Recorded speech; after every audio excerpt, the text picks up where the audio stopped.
DLB, votre journal d'information locale, Théo Guiton. Bonsoir à toutes et à tous. Dans l'actualité du jeudi 19 février, une offre de reprise du site industriel de Brantes à Saint-Ouen-l'Aumône mise sur la table.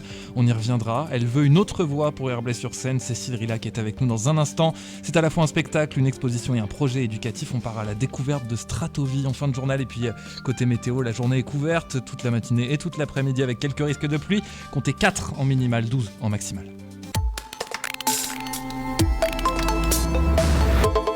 Plusieurs incendies en pleine nuit et un hôtel évacué à Sarcelles. Les pompiers sont intervenus dans la nuit de mercredi à jeudi vers 3h du matin après un feu déclaré dans 2 locaux techniques du centre commercial Les Flanandes. Une vingtaine de clients de l'hôtel Ibis situé dans le bâtiment ont été évacués par précaution. L'incendie maîtrisé à l'aide de lance à eau n'a fait aucun blessé, mais l'intervention a duré plus de 3 heures et mobilisé une vingtaine de sapeurs-pompiers. Dans le même secteur, 3 autres départs de feu ont été signalés presque au même moment dans des immeubles et sur la voie publique sans qu'un lien ne soit confirmé à ce stade. Un véhicule a été également brûlé plus tard dans la matinée à Villiers-le-Bel, une série d'incendies qui suscite l'interrogation des autorités. Donc c'est peut-être un nouveau départ pour Brantes. À Saint-Ouen-l'Aumône, l'agglomération de Cergy-Pontoise associée à la région et à la Cémavo a défendu mercredi une offre de reprise du site industriel en liquidation judiciaire actuellement. Objectif, sauver cette usine de services après-vente et relancer une activité de fabrication d'électroménagers haut de gamme avec un investisseur public de 15 millions d'euros. Le projet est porté avec l'entrepreneur Joseph Francis, dirigeant de Comeca. À la clé, le maintien immédiat de 85 emplois et la création de plus d'une centaine de postes d'ici 2030. Le tribunal doit désormais décider dans les prochaines semaines si cette offre est retenue pour redonner un avenir industriel au site. On le disait dans les titres, elle porte une autre voie pour Herblay-sur-Seine. Cécile Rillac, bonsoir. Bonsoir. Vous étiez ancienne députée du Val d'Oise sous l'étiquette de la majorité présidentielle à l'époque, que vous avez plus ou moins désavoué après, puisque vous avez rejoint notamment ce mouvement créé par Barbara Pompili à ce moment-là, qui est maintenant orienté vers Bernard Cazeneuve et son mouvement La Convention. Vous n'êtes pas herblaisienne d'origine, vous l'assumez d'ailleurs. Pourquoi vous avez choisi de vous implanter à Herblay-sur-Seine ? Déjà, Herblay, c'est là où il y avait ma permanence, implantée pendant 7 ans, mais 7 années de mandat, donc c'est une commune que je connais très très bien. C'est une commune en fait, où j'ai énormément d'affinités, même si je n'y ai pas habité pendant des années. Mais voilà, moi, mes enfants ont été dans les clubs sportifs, j'ai beaucoup d'amitié. Et pendant mes 7 années de mandat, c'est une ville avec laquelle j'ai eu beaucoup d'attachement et des difficultés en lien avec la municipalité. Des difficultés qu'aujourd'hui vous voulez régler, j'imagine, notamment en vous présentant. C'est quoi les difficultés à cette époque en tant que député auxquelles vous avez été confronté ? Il y a des difficultés, on va dire, relationnelles lorsqu'on est parlementaire et qu'on s'attache à travailler sur les sujets pour faire avancer le quotidien des gens. Et ce qui s'est passé sur ma circonscription, c'était justement très bien. C'est quels que soient les bords politiques, les élus locaux, on a toujours essayé de travailler main dans la main. Et c'est vrai qu'à Herblay, c'était une commune où c'est peut-être une des communes où j'avais eu le plus de difficultés à pouvoir y aller tranquillement. Voilà. Alors, vous avez donc créé ce programme, Herblay, une autre voie, que vous avez présenté hier d'ailleurs en réunion publique. C'est basé sur une construction participative que vous avez menée l'an dernier, notamment avec des réponses collectées. Qu'est-ce qu'ils vous ont dit les Herblaysiens ? Les Herblaysiens, en répondant d'abord à une grande enquête, ils nous ont dit qu'ils étaient extrêmement attachés à leur cadre de vie et à ce côté presque atypique d'une ville comme Herblay, qui est une ville qui est extrêmement étendue et qui a vraiment une ambiance ville-village, avec des quartiers qui sont assez, mine de rien, isolés les uns des autres et avec des caractéristiques qui leur sont propres. Ensuite, ils nous ont beaucoup parlé aussi des transports et des problèmes de mobilité. Ça, c'est quelque chose qui leur pose problème aux Herblaysiens tous les jours. Ensuite, ils nous ont parlé quasiment au même niveau de la santé, des problèmes d'accès à la santé et aux soins sur la commune et la sécurité, pour ne parler que des 4 grands thèmes. On y reviendra évidemment sur ces grands thèmes. Il y a plusieurs enjeux à Herblay, effectivement, vous les avez évoqués. On est sur une campagne qui est difficile à Herblay, qui est même violente dans les mots qui sont échangés entre vous et l'opposition, représentée notamment par le maire sortant, Philippe Rouleau. Quel regard vous avez sur cette campagne aujourd'hui ? un regard déjà, je suis tête de liste d'une équipe et que c'est quelque part, j'essaye aussi de protéger les personnes qui sont sur mon équipe parce que beaucoup n'ont pas fait de politique. C'est d'ailleurs l'une des caractéristiques de notre liste. Nous sommes une liste sans étiquette politique. On a vraiment essayé de rassembler très large. Et donc, j'ai beaucoup de personnes sur la liste qui ont envie de s'engager pour la ville et pour ses habitants, pour leurs voisins, leurs voisines, et qui ne pensaient pas justement pouvoir comme ça être mis en cause dans ce que eux estiment être des constats et être tout simplement des diagnostics, c'est-à-dire simplement de dire on n'est pas d'accord avec ce qui s'est passé, le maire est en place depuis 12 ans, il y a des choses, nous on n'a plus envie, on a envie que ça change, sans être forcément négatif sur tout ce qui a été fait. Et à chaque fois qu'on émet des critiques, sinon on ne serait pas dans l'opposition, eh bien à chaque fois on se prend une volée de bois vert. Ah oui, une violente ou comment ça se passe? Parce que moi, l'impression qu'on en a quand même, et à chaque fois que j'en parle avec d'autres politiques en off, c'est la campagne d'Herblay est violente. En fait, à chaque fois et je vais parler personnellement parce que j'ai vraiment pas envie non plus que ce soit toute la liste qui prenne, c'est que lorsque par exemple on dit que les finances de la ville, elles ont été extrêmement dégradées, qu'on s'appuie sur des chiffres, et c'est pas les chiffres, on les invente pas, les chiffres ce sont ceux d'ailleurs des différents conseils municipaux, et que derrière le maire dit en permanence que nous mentons, qu'on cherche à dénigrer, à le diffamer. C'est les chiffres qui parlent. Nous, simplement, nous les présentons. Et nous les présentons en disant que nous, on veut que simplement ça cesse et on veut redresser la barre. De la même manière, au niveau du plan d'urbanisme, c'est quand même l'une des priorités du maire. Et on estime que sur le plan local d'urbanisation, il y a peut-être des choses à revoir, particulièrement dans la préservation des terres agricoles. On s'est appuyé sur les documents qui sont à notre disposition, qui sont accessibles, qui sont au niveau public. Et derrière, à chaque fois qu'on publie quelque chose, le maire se sent attaqué. Lui, il se sent peut-être attaqué. Non, nous, on part sur des faits et on explique simplement pourquoi on a envie que ça change. Sinon, on ne serait pas dans l'opposition. Une ville chaleureuse, dynamique, solidaire, inclusive, ouverte, c'est des mots qui vous parlent, tout ça? C'est les miens. Bien sûr, c'est les vôtres, effectivement. C'est les miens, oui, parce que Herblay est une ville en effet chaleureuse, c'est une ville en effet ouverte, et c'est une ville qui peut encore bien évoluer, particulièrement au niveau de l'inclusion. Quand on parle d'inclusion, c'est une manière de faire société. C'est d'ailleurs pas pour rien que notre slogan, c'est réunir Herblay pour vivre autrement. C'est, comme je vous l'ai dit, c'est une ville qui est extrêmement étendue. Il y a des quartiers qui sont très divers et qui sont géographiquement, pour certains, très éloignés. À Herblay, il y a des gens qui sont plus conflanés que herblaysiens, d'autres qui sont plus cormeillés que... Voilà, donc redonner aussi ce plaisir d'être à Herblay et de permettre à Herblay que tous les habitants puissent avoir des lieux communs, qu'ils puissent facilement s'y rendre, et donc peut-être aussi recentraliser la ville. Nous avons un centre-ville qui aujourd'hui est en effet magnifique et très agréable, mais il est quand même, on va dire, géographiquement un petit peu excentré du milieu géographique de la ville. Donc, dans ce projet urbanistique que nous avons, ce serait aussi peut-être de repenser, surtout en termes de services publics, un accès aux services publics pour le plus grand nombre. Je voudrais qu'on parle quand même sécurité, vous en avez parlé. C'est quoi vos projets aujourd'hui pour la sécurité? La priorité pour la sécurité, c'est de réintégrer la police intercommunale. C'est vrai que l'intercommunalité du Val-Paraisy a cette particularité d'avoir créé une police intercommunale, justement. C'est une spécificité française.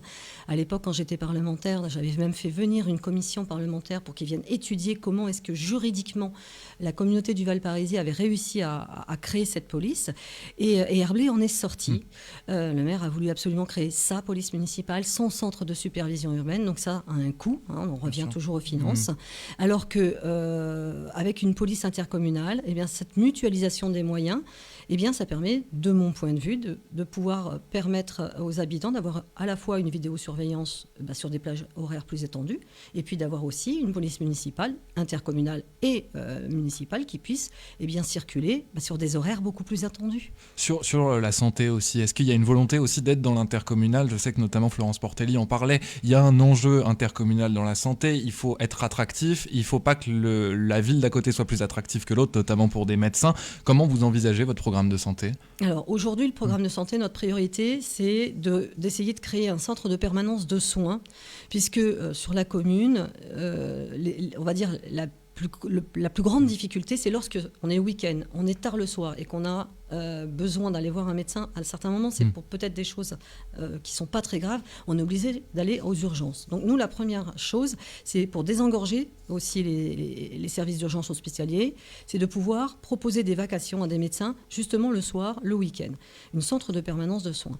Et pour revenir à la question par rapport à ce que d'autres élus peuvent proposer, oui, ça serait très intéressant de pouvoir mutualiser aussi ces personnels de santé, parce que nous sommes en désert médical et ça fait très longtemps que nous sommes nombreux à le dénoncer. Et c'est vrai qu'aujourd'hui, dès qu'il y a un centre médical qui est ouvert dans l'une des communes du Val-Paraisy, eh bien, les médecins en fait bougent d'une ville à l'autre. Et le pire, c'est que lorsqu'ils bougent, ils partent avec leur patientèle. Donc en fait, la difficulté aujourd'hui, c'est de permettre à des jeunes médecins de pouvoir s'installer dans l'une des villes. Donc moi, aujourd'hui, je préférerais qu'ils s'installent à Herblay. Il y a la place d'ailleurs pour.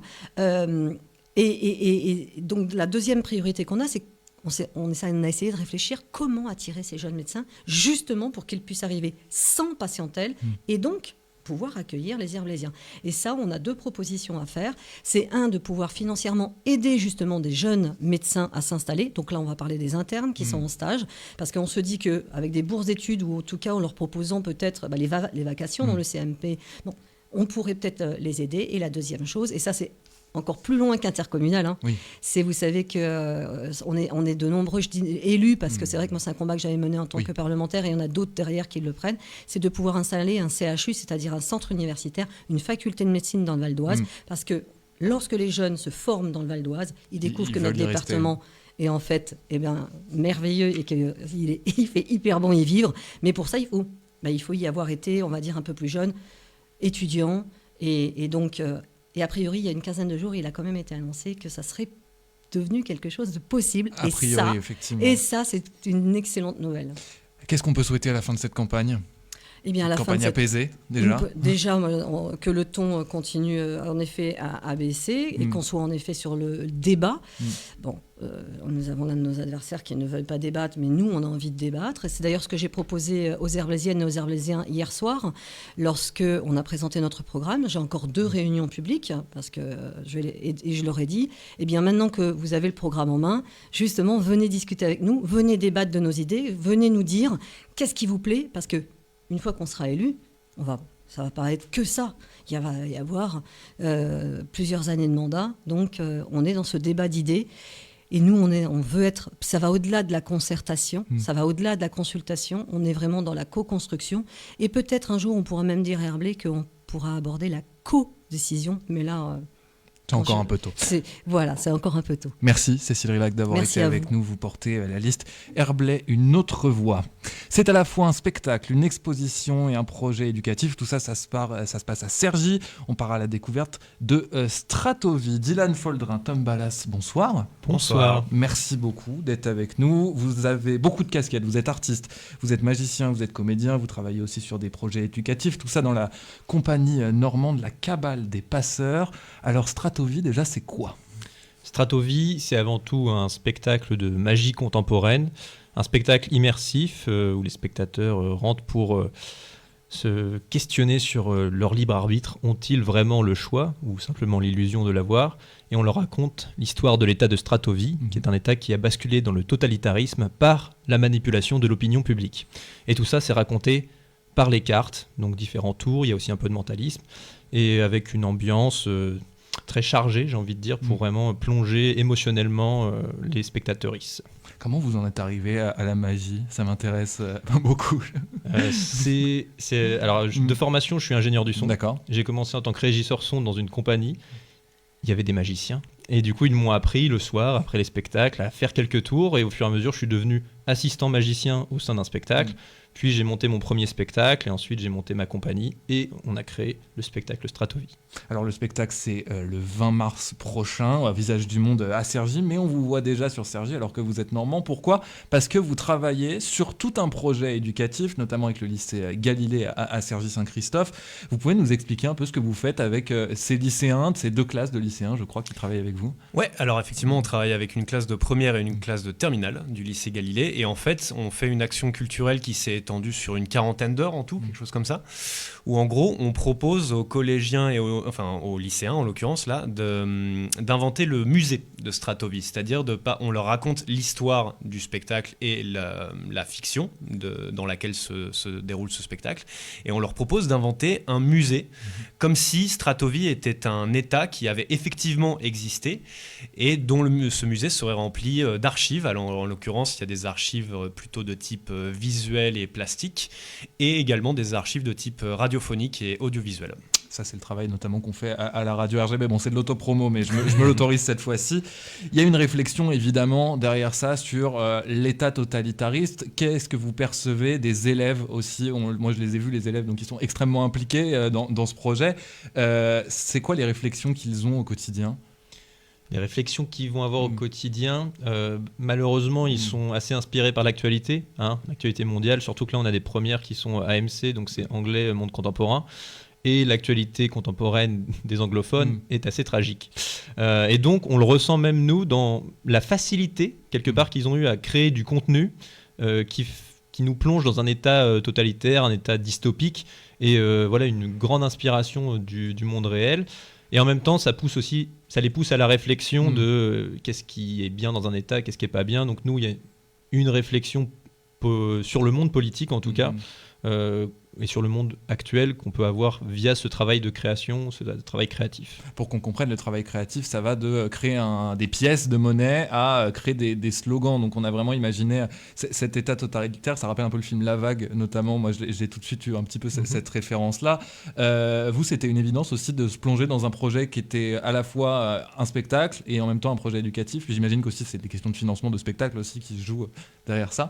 Étonnamment, ça s'est fait en 2 temps. Nous, on avait déjà bien avancé sur le spectacle, et à chaque fois qu'on crée un spectacle dans la compagnie, on veut lier une action culturelle, donc pédagogique avec des jeunes.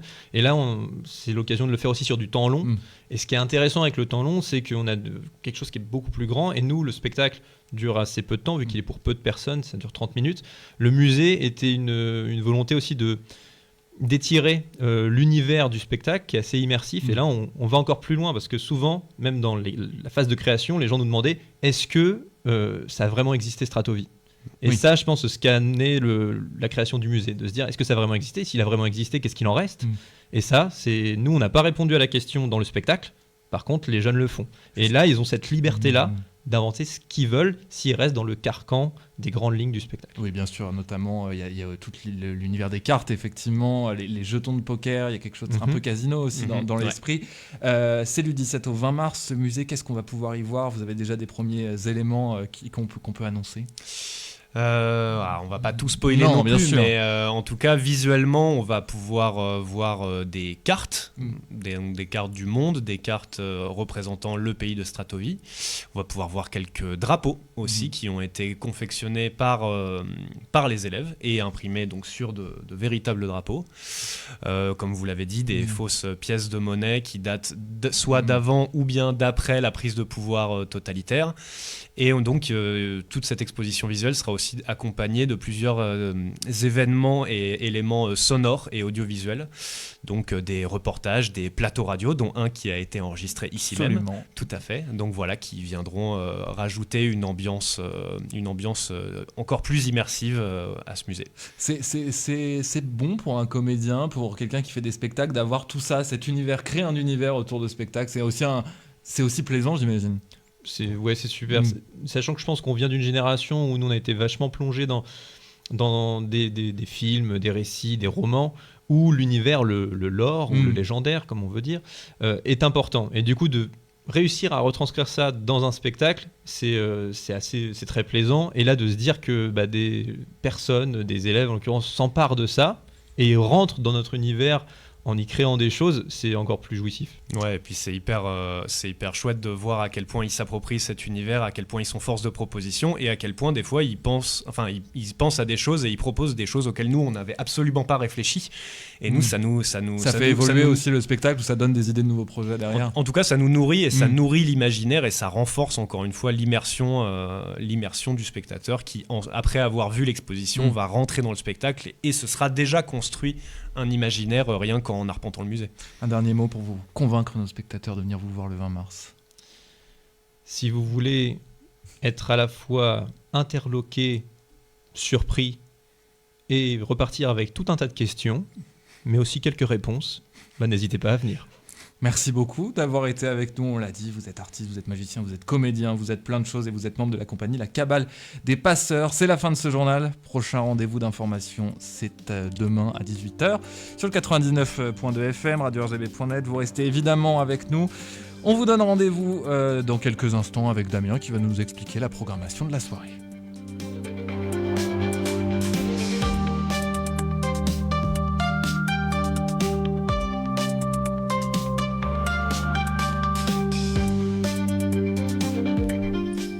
Et du côté de votre programmation, ce soir, c'est le jeudi, comme un jeudi par mois, le jeudi des 2 Claude. Pourquoi je dis ça ? Parce que on commencera la soirée à 20h avec notre premier Claude, Claudaire, qui vous présentera comme chaque mois et vous emmènera dans les musiques du monde, dans Password de jazz. Voilà, du jazz et des world music, musique du monde, c'est avec Claudaire, Password de jazz.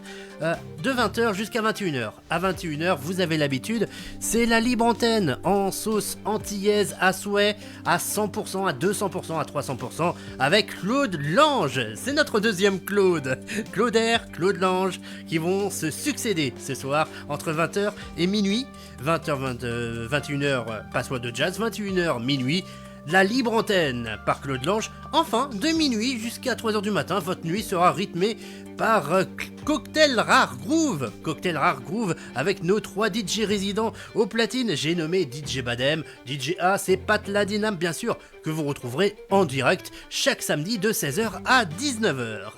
Et voilà, c'est tout pour la soirée qui sera déjà bien musicale et bien complète sur RGB. N'hésitez pas à nous écouter et je vous souhaite une très bonne soirée sur RGB, donc sur le 99.2 FM, radio-rgb.net. Ça c'est pour les replays, c'est pour le streaming. Et pour le streaming aussi sur mobile, grâce aux applications diverses et variées, mais entre autres les radios associatives et Radio Player. RGB, c'est en direct de Cergy-Pontoise, et même du Val d'Oise et du Nord d'Yvelines, et sans frontières, sans limites, grâce à Internet.